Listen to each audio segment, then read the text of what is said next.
চিরদিনই তুমি যে আমার ধারাবাহিকে দেখেছিলাম অপর্ণাকে হেনস্থা করছিল কাউন্সিলর, ওকে লকআপে দিতে চেয়েছিল।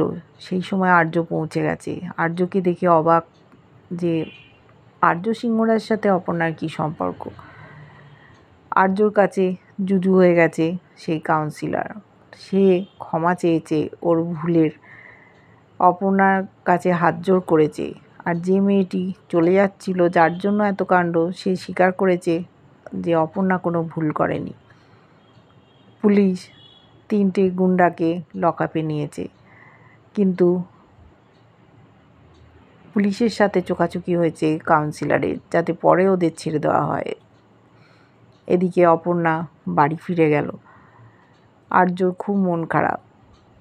হাসপাতালে এসছে কিঙ্কর আর মীরা।